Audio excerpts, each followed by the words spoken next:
latest sa lagay ng panahon, ihahatid ni Mang Tani. Mang Tani, good morning! I am ready! GMA Weather, serbisyong totoo ng GMA News. Good morning, Susan, at good morning mga kapuso. Magiging mas madalas sa puli ang pagulan sa ilang lugar sa bansa ngayong araw. Ayon sa Pag-asa, lumakas na kasi uli yung hanging habagat at nakakapekto ito ngayon sa kanlurang bahagi ng Luzon at ng kanlurang bahagi ng Visayas. May ilang nagtatanong sa Facebook page ng I Am Ready kung may bagyo po ba. Paglilinaw lang mga kapuso, wala pong bagyo sa Philippine Area of Responsibility. Ngayon, ang hanging habagat ang siya nagdadalang pagulan sa ilang lugar sa bansa, pero nasa 1 hanggang 2 bagyo pa po yung maaaring pumasok ng PAR ngayong Hunyo, kasama na nga dyan yung bagyong Esther. Base sa datos ng The Weather Company, mataas ang posibilidad ng hanggang katamtamang pagulan at thunderstorm dito sa kanlurang bahagi ng Luzon ngayong araw. Kasama na dyan yung Ilocos Region, ito pong Mimaropa at yung Calabarzon.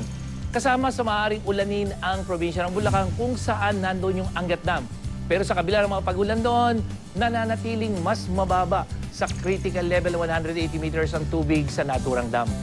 Mataas din ang posibilidad ng pagulan dito sa Metro Manila. Maghapon po yan, lalo na pagdating ng hapon hanggang gabi 80%. Pero mga kapuso, yung ating init factor, 38 degrees Celsius, kaya maalinsangan pa rin yung itong magiging pakiramdam. Magpapatuloy ang ganyang klase ng panahon sa Metro Manila sa mga susunod na araw hanggang weekend po yan. Tuloy-tuloy yan hanggang araw ng Martes. Mahihinang ulan ang inaasahan sa malaking bahagi naman ng Visayas, lalong-lalo dito sa may kanlurang bahagi na kung saan posibleng magkaroon ng hanggang katamtamang ulan. Mahihinang ulan din ang maaaring maranasan sa Mindanao ngayong araw, kaya good news po doon sa mga binaha nitong mga nakarang araw. Mas kakaunting ulan na ang aasahan dyan, lalong-lalo na dito sa may Northern Luzon, Northern Mindanao, nandiyan na lamang po ulan. Doon sa mga lugar na binaha, lalo sa Maguindanao, mas mababa na po yung chance ng pagulan. Ako po si Nathaniel Cruz, magplano para sigurado.